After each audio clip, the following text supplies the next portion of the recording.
Good afternoon, everyone, and welcome to our moderated panel discussion, Cultural Heritage and Tourism in the Digital Sandbox. Can't our sectors just get along? My name is Rania Muzakiti, and I'm happy to be your host for this session. Before I introduce and hand over to Mateusz Strauss, the moderator of our session, I'd just like to remind everyone of our housekeeping rules, which I will share in the chat after this introduction. You can use the Q&A function to ask your questions to our panelists, set your name to your full name, and follow our inclusive engagement guidelines. If there's anything you want to flag or if you have any questions, please don't hesitate to send me a direct message in the chat.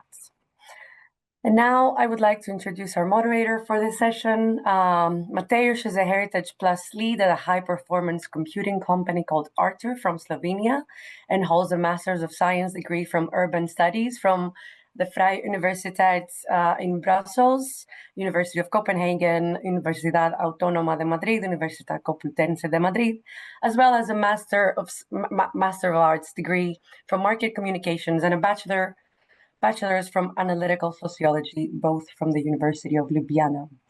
Mateusz has been working at the crossroads of heritage and innovation for the last 15 years and has led several award-winning projects on innovating heritage, especially combining digital interpretation and digital storytelling with 3D and XR technologies.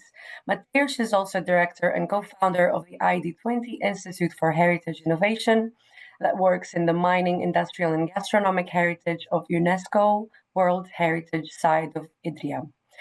So without further ado, Mateusz, the floor is yours. Hi, and thank you, Rania. Hi, hello, everyone. I'm so happy to have you all here today. And it's my pleasure to host this roundtable that we have titled Cultural Heritage and Tourism in the Digital Sandbox. Can't our sectors just get along?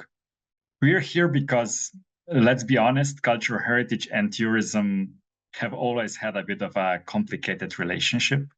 Sometimes it feels like they're at odds, competing for resources or attention, or maybe they just have different viewpoints on values or priorities.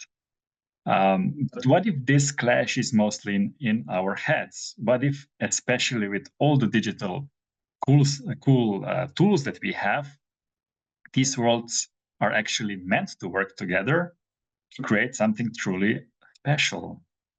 So this topic really matters to me because, as Rania has already said, I've been working at this intersection for maybe too many years, and I have experienced ups and downs of this collaboration. Despite all that, I strongly believe that both sectors are incredibly important, and when they collaborate, they can achieve so much more for our communities and for preserving the stories of the past. So I'm happy to host this session, not alone, but with our speakers, Elena, Mariana, and Fiona, who I think will bring their experiences and their insights into this conversation. So let's start. Our session will be divided into 3 parts. We will begin with very short presentations of our guests and speakers. Then we will continue with a discussion among ourselves. And we will end it with questions and answers from you, dear listeners. Throughout the session, feel free to write your comments and messages in the chat. And of course, if not earlier, we will try to answer them in this last section. But first, let's go to our amazing speakers. First, let's welcome Mariana Marcucci. Mariana is a true connector, someone who lives and breathes bringing people and cultures together. As a co-founder of Invasioni Digitali, she has empowered local communities to share their heritage using digital tools, and her background even bridges science and storytelling. She's all about how diversity, collaboration, and innovation can create meaningful change. And of course, we are so excited to hear her insights today. Our second speaker is Elena Dubinina. Elena is a powerhouse when it comes to cultural roots and sustainable tourism. She oversees European projects for, and this is a hard one now, Via Francigena, a certified cultural route, and has worked with big names like UNWTO Silk Road Program and the Council of Europe. With her deep expertise in both culture and tourism, she really understands how these worlds intersect and can thrive together. And last but not least, we have Fiona Mowat from Europeana. Fiona is incredibly passionate about culture, data, and the arts. She's been instrumental in helping Europeana understand trends and connect digital heritage with new audiences. With a background that includes everything from cataloging rare books to Roman archaeology, she now focuses on helping our amazing digital heritage be reused, especially, of course, in areas like media and what is important today in our discussion in tourism. So without further ado, I invite my guests for short presentations, and we will start with Mariana. So Mariana, short presentation from you, please. Thank you so much, Matthias. I will be brief, I promise. I really feel, welcome everybody, and I really feel the topic today because I'm a communicator and I'm in audience engagement and audience development. And one project that I will talk to you about, the one I founded, is actually was born exactly with this question. So the question that started with this panel. Back in 2012, we asked ourselves, me and my business partner, that we were both from the tourism industry and wanted to understand if we could have done something for the cultural heritage too. We asked ourselves, can tourism and cultural heritage do more than just tolerate each other? So can they actively co-create some value together? And we often hear that the two sectors have different goals. Maybe sometimes, let's say, the cultural heritage things is more fancy than the tourism and travel, let's say, sector. Because tourism is seen as chasing visitors' numbers and sometimes only economic flows. And on the other hand, cultural heritage prioritizes preservation, contents, authenticity. And obviously, these can seem like opposing forces, but they don't have to be, for sure. Like instead of operating in silos or words intentions, let's say, I like to propose a shift. So let's move from extractions to exchange. Let's say from tourists as consumers of culture to participants in culture. That's where I see the real power of digital tools and some kind of partnerships today among the two sectors. What does this mean in practice? Sorry, I'm moving the slides. No, okay. Sorry, I'm doing some chaos with the slides. What does this mean in practice? It means that we have to stop asking, how do we attract more tourists to cultural sites? And we have to start asking, how do we create shared experiences that benefits, obviously, tourists, obviously the cultural institutions, but also the communities that lives in the area of the, travel destinations and cultural institutions. Like we also have the communities, and we often forget that the cultural institutions or like travel destinations are not like beautiful castles in the deserts that we have to reach and nothing else is around. And I will be brief. I have three best practices that I think that are really suitable to understand what I'm saying. Like to show how tourism and cultural heritage can thrive together in a digital, but not only digital world, to co-create the future. And I will tell you why I'm also mentioning the project I founded, Invasioni Digitali, that it's one of the best practices, obviously, not because I founded it, but yes. The first one is Van Gogh in Brabant in the Netherlands. And I think that this is a great example of co-design between museums, municipalities, and tourism boards across the region. The project has created a unified Van Gogh Heritage Trail, phygital, so both physical and digital, across the artist's birthplace in the area of North Brabant. The cultural content from the museums and from the archives became a part of a walking and cycling tour routes. But obviously they didn't stop here, because as I said, we have to involve the communities, and the local hospitality businesses were invited to workshops, and they learned about Van Gogh's lives. They were supported to like integrate those stories about Van Gogh and his life in their own customer experiences. So that's why I say the cultural heritage sometimes think it's fancier. Also menus, decor, signage. I remember that the director of the Rijksmuseum said once, if I have to print my masterpieces on toilet paper, I will do it, because I have to go towards people and not the opposite. So, and this is a great example. And it works.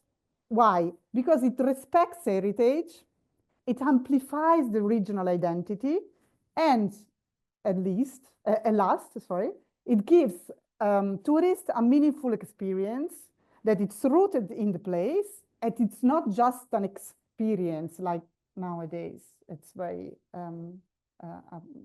popular to say. It's not just a spectacle, let's say. The second one is the project I funded. So it's Invasioni Digitali in Italian. It's digital invasion. I said that we started with these questions because we actually tailored some tourists travel, let's say travel experiences to the cultural heritage. So it was back in 2012, a grassroots project, a grassroots movement that invited citizens, bloggers, photographers, historians, artists, archaeologists to invade cultural sites with smartphones and cameras.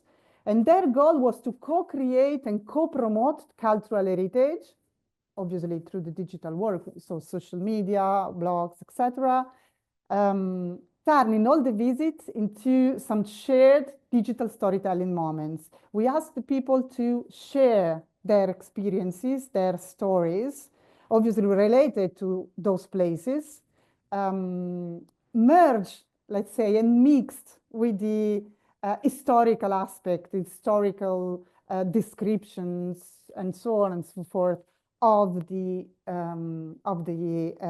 those places. And since then,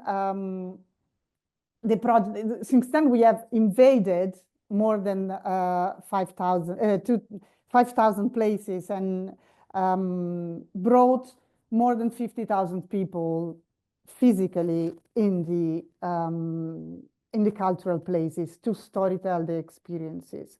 It was citizen driven. It was scalable. We've done it in all around Europe, US, Australia, even Brazil.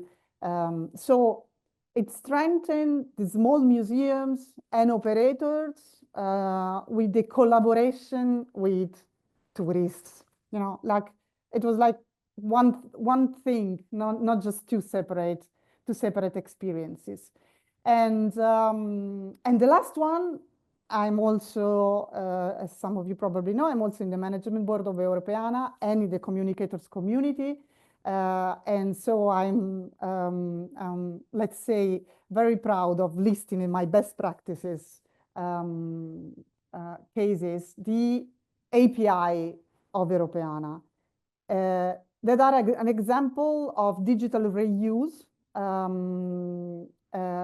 And we are talking in this case about digital capacity and infrastructure, because Europeana APIs, if you don't have any idea what the APIs are, you can find it. You can find them just Googling Europeana APIs on Google, and you'll find all the information on Europeana Pro.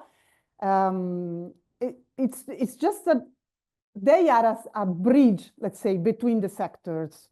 And what matters, as I said, is the reuse tourism and culture don't need to reinvent the wheel every time, because cultural institutions can and should share their data openly. And on the other hand, tourism and civic partners can build like local experiences, layered local experiences. So this works because it makes heritage, all the heritage content, accessible across sectors, is scalable.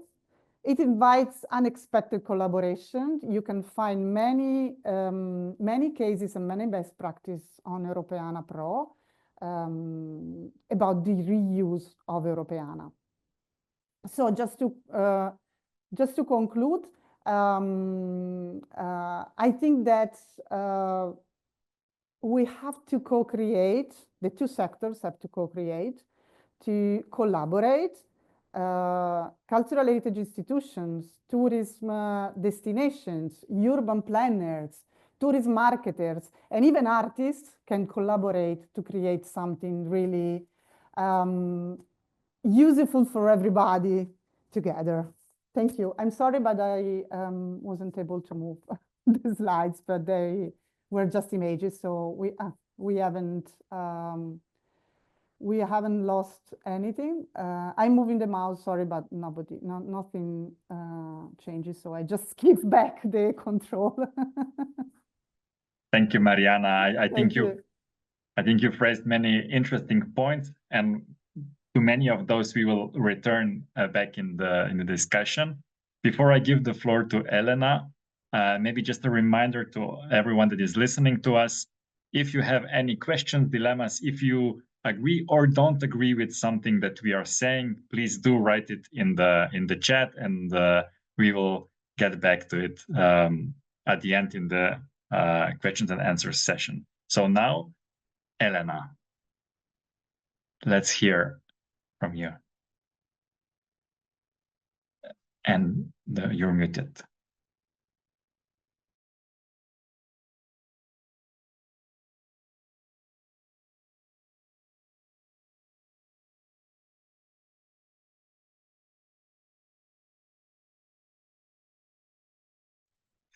Hello, everyone. Sorry, a little technical bug. Will not happen again. Thanks a lot for having me here. That's a great pleasure. And thanks a lot, Mariana, for the beginning of for your presentation, because you gave a perfect framework for my speech right now, because I represent the Via Francigena, or how we say the Road to Rome, which is a perfect example of the collaboration of tourism, culture, marketers, artists, and researchers in one. So just a little bit in brief about our project, about our organization. And Via Francigena, what's a difficult word? How do you pronounce it? That's the first questions I usually receive from everyone. So I already have an answer. Via Francigena is an ancient Italian word. Francigena in an ancient medieval Italian meant French. And via, even in the contemporary Italian, it means a road, a path, a walk. So Via Francigena, it's a French path, meaning for the medieval Italian, everybody who would cross the Alps would be automatically French. And that's why we also use the second word, the second name, which is much more user-friendly, which is Road to Rome. And as you can understand, Via Francigena itself is a medieval route from the north of Europe to the harbors of the Mediterranean, which during the Middle Ages connected those areas and was used for pilgrimages, but also for trade, for the transportations, for the armies. And it also had many variants depending on the season, depending on the final destination, also on the political situation in some areas. After Middle Ages, in some time, the route was forgotten. And in the 20th century, building on the success of Camino de Santiago, the St. James route, it became again rediscovered. And right now we are promoting it as a sustainable destination of the 21st century, as a destination of slow tourism, responsible tourism, also as a way to discover European cultural heritage, as we say, the minor heritage of Europe, because of course, The route crosses about 80% of rural areas of Europe. And that is how people taking this route on a slow pace discover the little places which they would not necessarily explore if they were on a classic tour, classic European tour. So the route itself is 3,200 kilometers, starting in Canterbury, crossing France, Switzerland, Italy, arriving to Rome, and then from Rome, continuing to Brindisi and Santa Maria de Leuca on a historic way to Jerusalem for the most motivated walkers. And if you would like to take it, it will take you 3.5 months of walking or 1.5 months by bicycle. But you really don't have to take it the whole route at the same time. The route itself was certified by the Council of Europe as a cultural route, one of the first in the 90s. Now the label unites about 48 cultural routes of Europe, which means we have the obligation to work with human rights, the youth, intercultural dialogue, enhancing the heritage, and at the same time providing the means for sustainable development of the routes. We are also right now preparing the UNESCO candidacy of the Italian stretch of the route.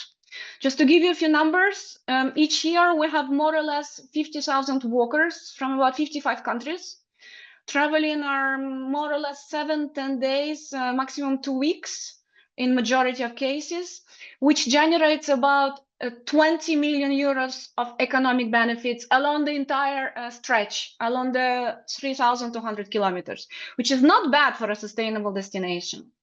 And here you see the main motivations of people traveling along the route. So it's shared experience, to get to know other people, cultural discovery, doing sports, being fit, getting back in a good physical shape, and spirituality in a very broad sense, meaning reconnected to yourself, reconnecting to nature, reconnecting to people, but at the same time, it used to be a pilgrimage-wise, so it's also religious perspectives. And then who is managing this huge road? It's the European Association of the Via Francigena. Well, we've existed for over 20 years, and the association itself unites public bodies, local non-profit associations, and private partners.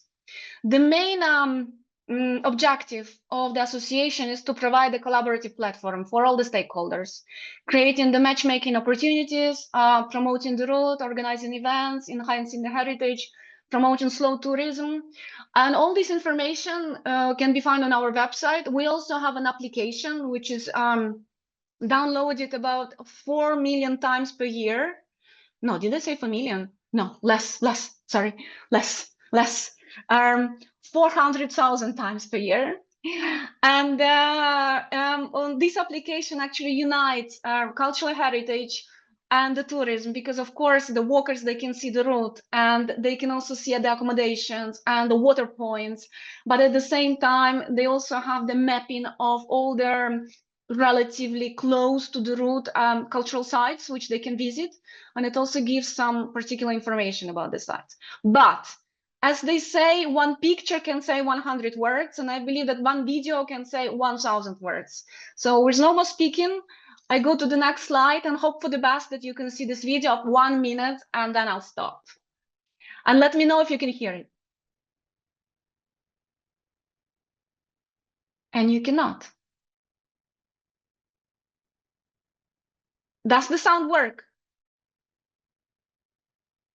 No, the sound doesn't work, but maybe we can ask Tamara to share the sound as well. Yes. Well, I gave up the control. And I think here we go.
Thanks a lot.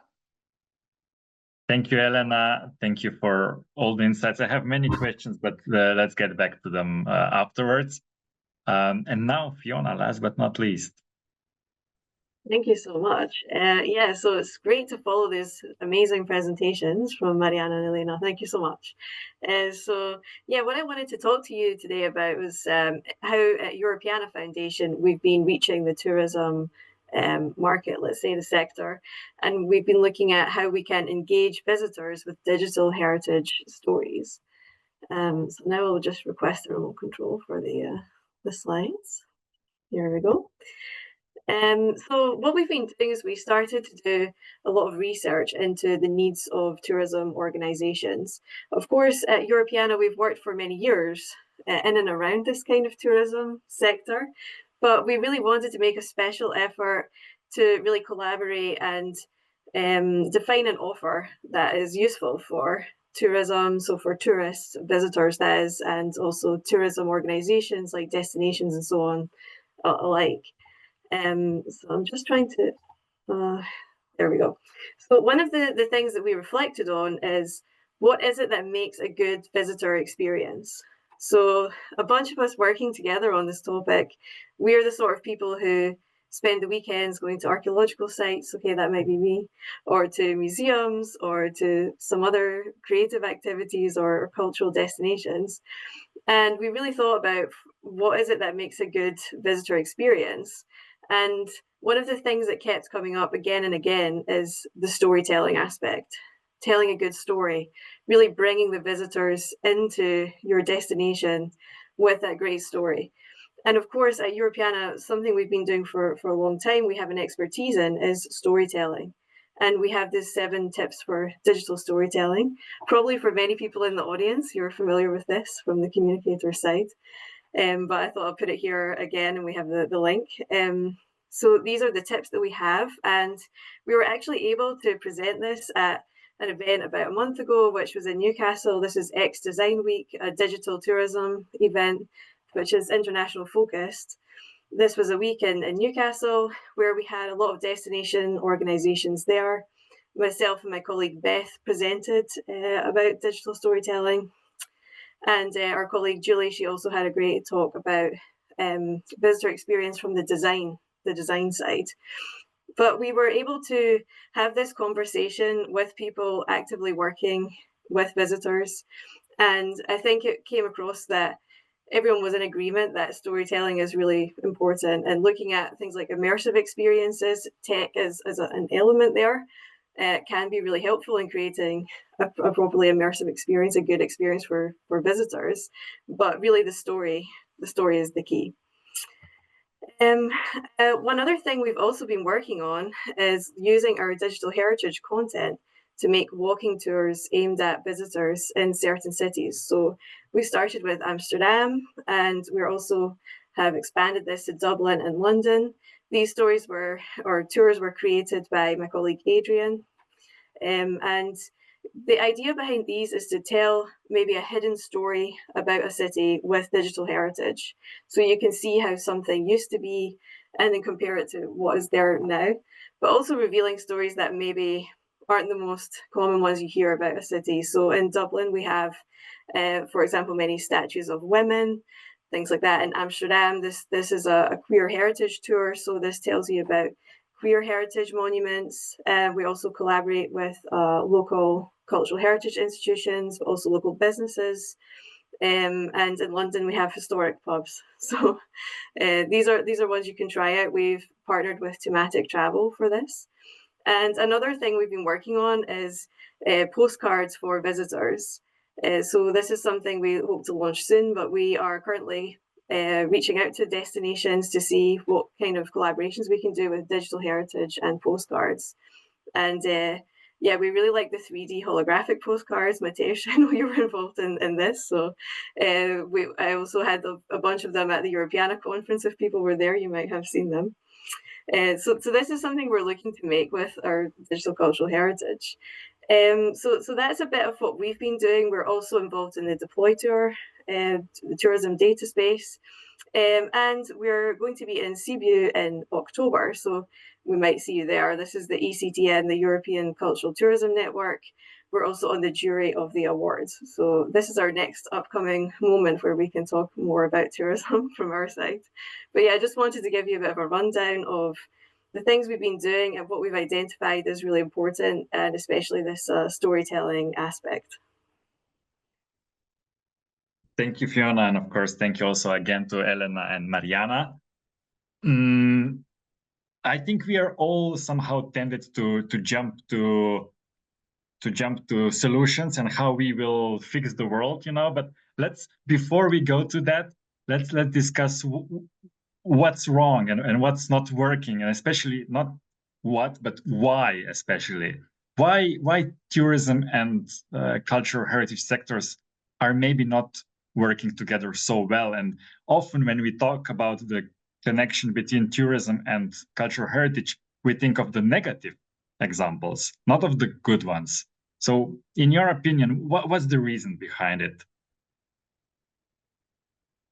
I let you decide the order, but anyone has a direct answer. Okay, break the ice.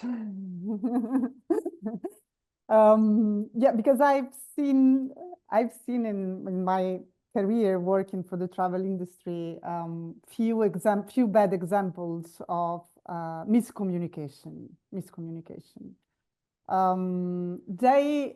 The two sectors often butt heads. Can I say that? Butt heads. Like the first motivation lies around money and control and priorities. Okay. Because tourism wants access, wants experiences. On the other hand, heritage wants protection, as I said, and authenticity. And miscommunication usually worsen, this gap. For example, in one of my last slides, I was highlighting very recent happening in the Uffizi Museum. One tourist in one of the halls just fell down and damaged highly a painting, like with that hole. And the first thing that the museum did was to ban selfies from the museum. So instead of, understanding what really needs to be done, to let tourists and cultural heritage live together and cooperate together, we just avoid selfies, because selfies are the enemy, So you are damaging a painting because you're taking a selfie. So it's easier sometimes to find a common enemy in the tourism, instead of really thinking. And my provocation, on the other hand, is are some cultural sites really suitable for tourists? Like, do we really need to find a common understanding sometimes for some areas? So yeah, on one side, I mean, we have to find a communication and a sort of cooperation, and understand that, money is important, authenticity is important. They can cooperate, and I've listed projects, and I have a huge list of best practice, to sustain my theory. But on the other hand, maybe we have to fight our prejudice that an understanding is possible, and for some places maybe it's not. Sure. Yeah. Fiona and Elena, any comments? Yeah, I can jump in if you like. Yeah, so I think like some of the things we've seen is, for example, the difficulties around constructing a narrative about a cultural site, for example. On the one hand, we see specialists, maybe archaeologists or people who have their own priorities in terms of controlling access or making sure that nothing happens to the sites.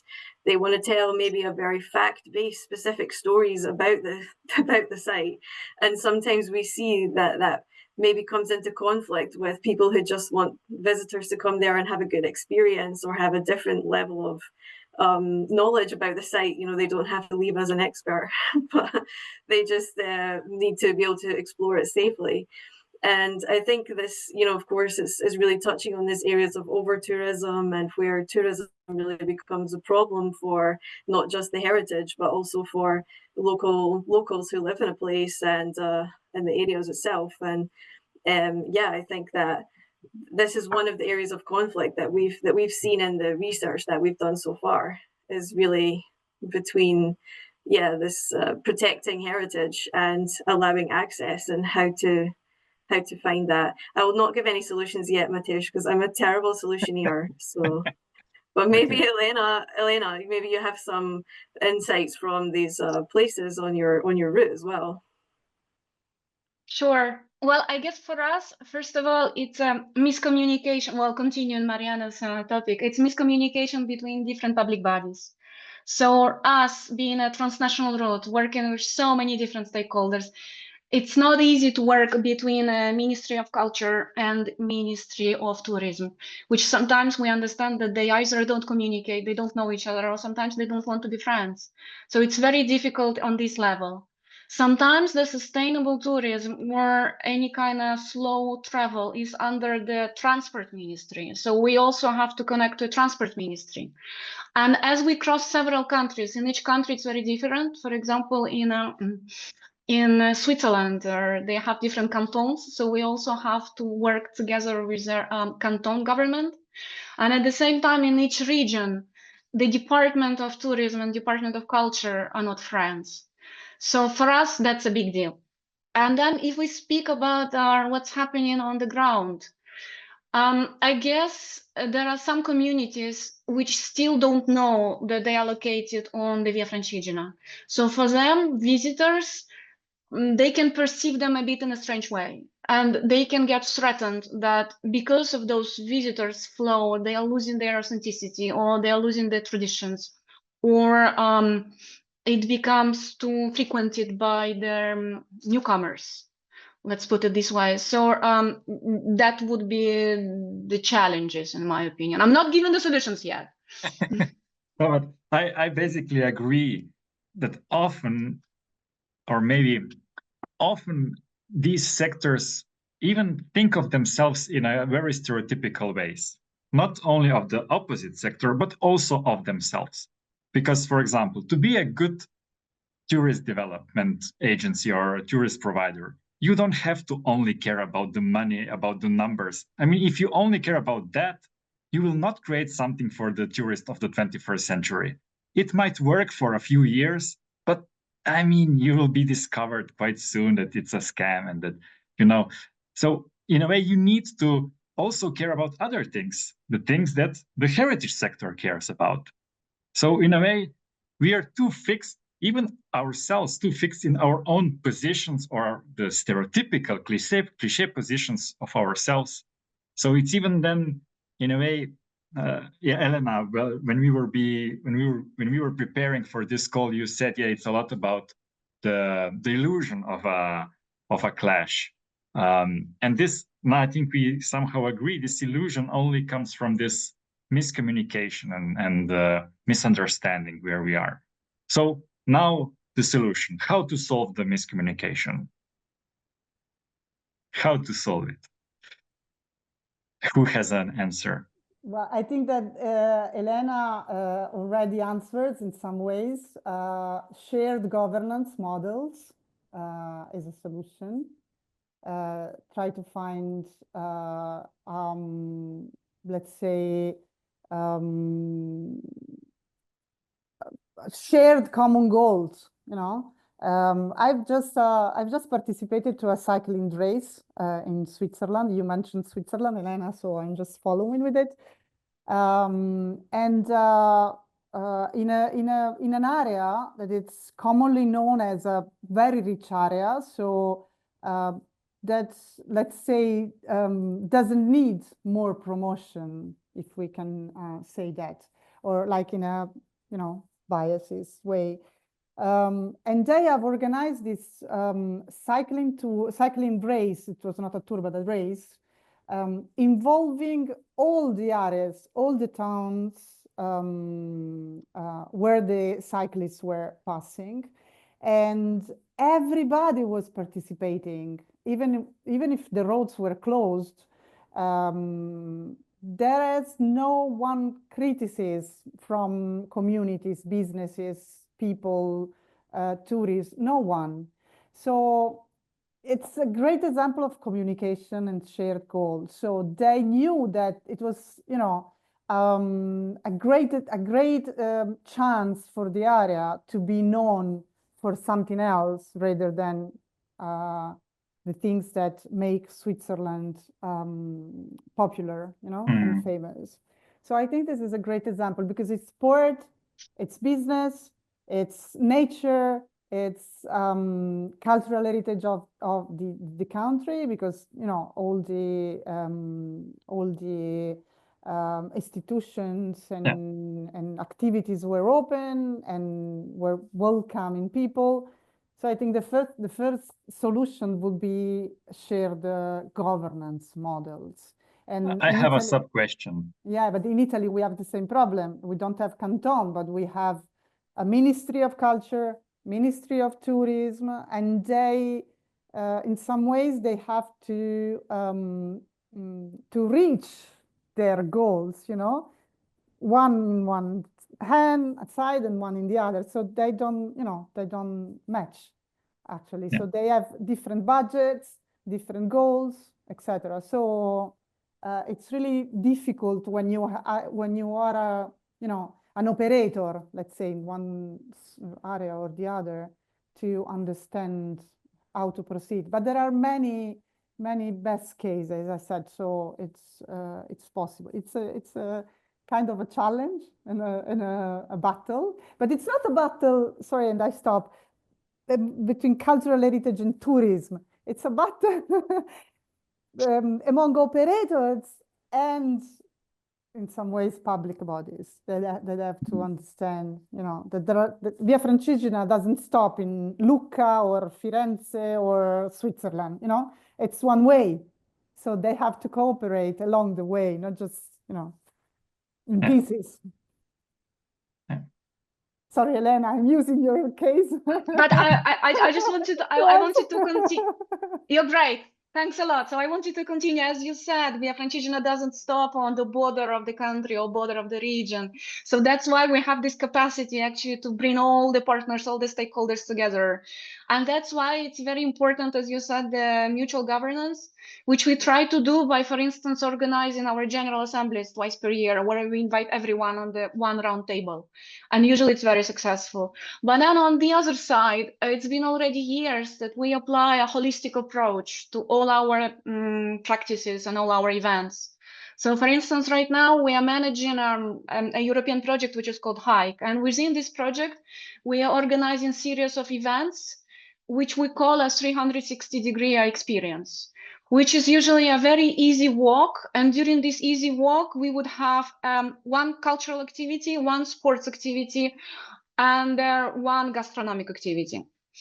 And it's done by a professional guide who will explain the Francigena in general, its European dimension, but at the same time, it gives the local dimension of the route to this particular area, giving appraising the feel of pride of the local participants, given the sense of identity, participation, shared heritage to their visitors from other places.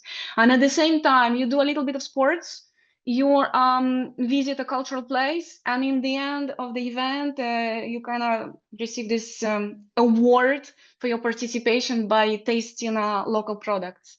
And we found that this format was very successful because not only the participants were happy, but also the local authorities and the regions, together with the ministries who were involved for promotional reasons, were very excited about this event because everyone felt engaged and everyone felt that their needs were satisfied. So in my opinion, the holistic approach could be a solution if we want to merge tourism and culture together and make them all happy. But a question, who should start this? Tourism, cultural heritage, public bodies, private bodies. Otherwise we all agree that we need to change and we need to do things, but who should be the first one?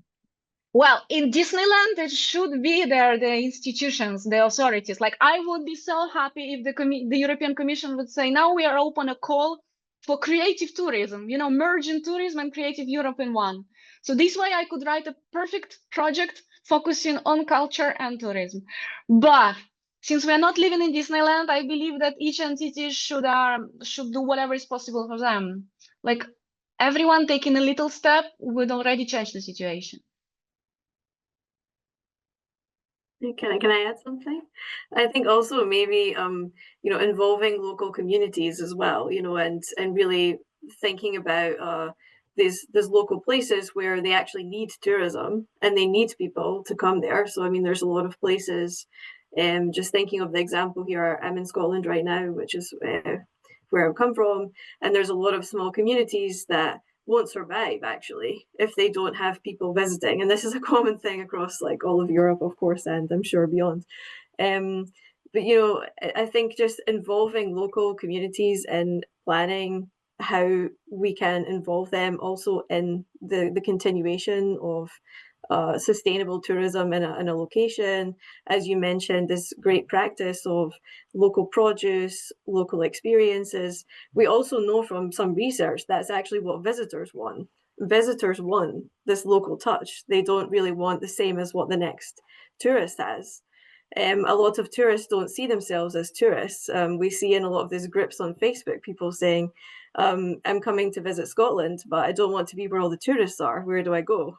And it's like, well, you are a tourist, but anyway, so this, I think there could be this participation element as well, as well as getting everyone together. And I love this idea of creative tourism. So let's see if we can get that in people's heads, because that could be a really good one in the future. Yeah. Now we're talking, okay, tourism, cultural heritage, and then we add digital technologies into that mix. Is the digital sector or the digital technologies just another element that is complicating the whole thing, or is it a solution? Okay, I break the ice again. Yes, it's in a way it's complicating everything because it forces us to understand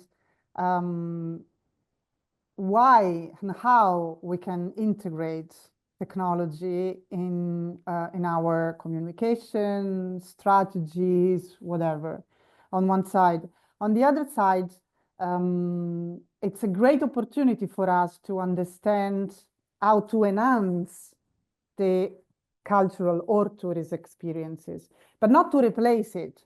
Because since COVID came, I have seen so many cultural experiences like in virtual reality or augmented reality, just for the sake of the experience. What I mean? Like it's not something that help the visitor, let's say visitor, cultural institution or a destination, whatever. It just adds something that it's not really integrated with the real experience. So if technology is not a goal, technology is a tool, okay? We have to use it after we understood which is our strategy, what do we want to achieve, which kind of target audience we have. I'm talking as a communicator, as a marketer. So I've seen so many mistakes in just wasting budget in AI, AR, VR, visors, whatever. They just lay there in a corner of a museum.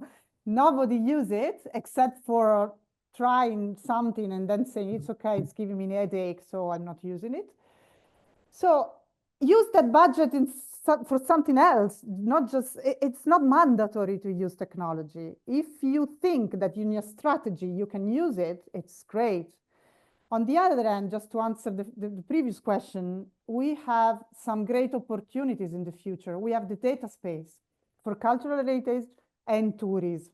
They are managing to, the cultural heritage, it's somehow more developed already than the one on tourism, but they are growing.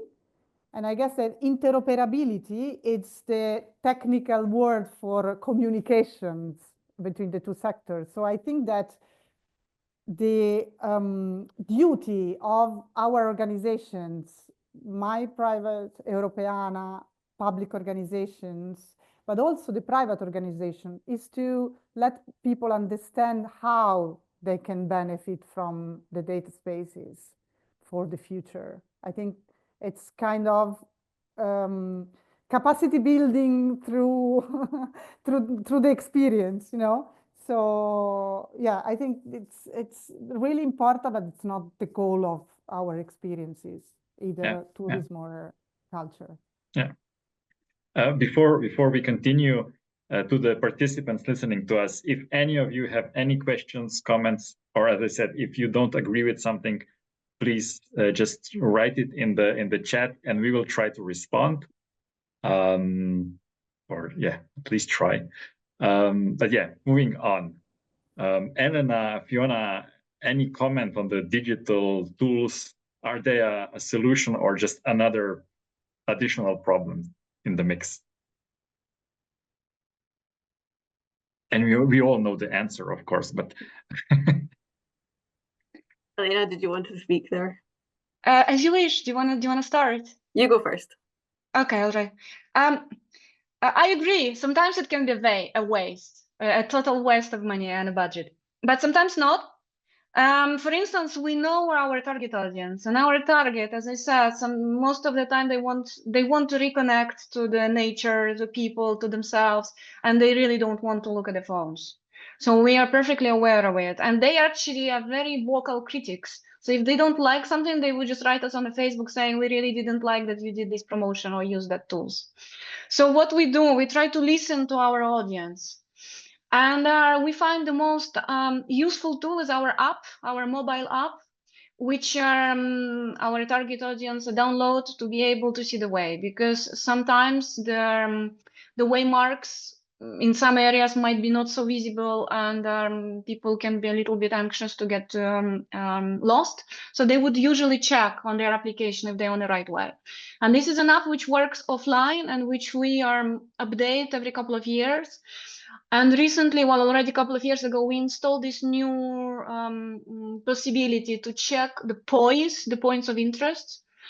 And not only that, they can trace the accommodations and the water fountains and, let's say, pharmacies. Those are very important points, especially for the walkers.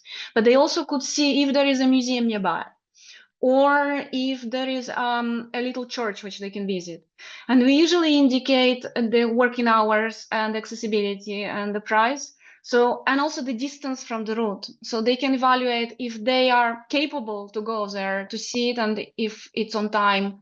And we found it to be very, very useful, because this way we promote the local heritage and the heritage of the route.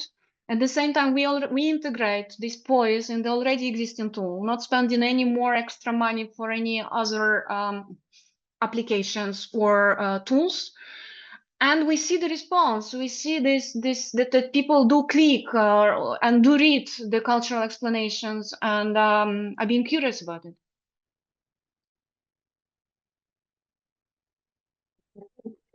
On what you were saying, I mean, I think that destinations, museums, or cultural institutions, sites, knowing what they want to say and the story they want to tell about themselves, I think that's the key thing. And if you have that narrative down, and then you can use technology to assist you in telling that story, then that's fine if that's integrated into the experience. I think in itself, it's not going to help you. You know, the key thing is, what is it you're trying to say? What experience do you want people to have? And then, you know, it can help you. But sometimes you can have also a combination of things, like you can have a guided tour from a human. You can also have a VR experience. So maybe this also appeals to different demographic, different types of visitors, who some might just want the personal touch and some might prefer to play around with the headset. Fully agree. Before we continue, would any of the speakers have anything to add, like a concluding remark, something that you wanted to say in this 1 hour, but I didn't ask? No? Okay. We are, after all, ending our session. I think it was a very interesting session. Many new things for me. I've learned a lot, and maybe also realized that it can work. So in a way, I think we somehow agree that this idea of the clash is an imaginary one. And I think that our speakers, Mariana, Elena, and Fiona, have clearly shown us that these sectors don't just need each other, but they can actually benefit from each other. And I really like this idea of this collaborative process and this creative tourism that is a mix of both. I think also we've stressed that digital technologies, I agree, are not a goal, they are a tool, and maybe they can be a tool to bridge that gap. And in the future, I think we will see even more and more examples where they will be a tool for it. And I believe that at least people that are around Europeana always see the digital as a tool for bridging those gaps, not just with tourism, but with others as well. But with that, I want to finish. I want to basically thank you to Mariana Marcucci, Elena Dubinina, and Fiona Mowat for your insights and sharing, of course, your experiences. Thank you also for everyone else joining us, listening to us. Feel free to get in touch with us. I believe that all the four of us will be happy to answer your questions that might pop up later on. Or if you have any ideas of how we or you can collaborate, of course, get in touch with us. And with that, I say thank you, and I give the floor back to Rania. Thank you, Mateusz, and a big thanks from me to all of the speakers, and also to Mateusz and the perspectives shared. Thanks to everyone for joining our session on culture and tourism today. If you're not part of the Europeana Network Association already, and more specifically the communicators community, I highly recommend that you join. The communicators are a community of professionals who work in and around communications in the heritage sector, passionate about promoting digital cultural heritage in action, supporting each other to be the best communicators through events like this one, resources.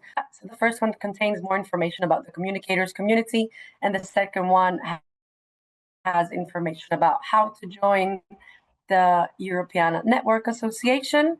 And finally, on a final note, there will be a short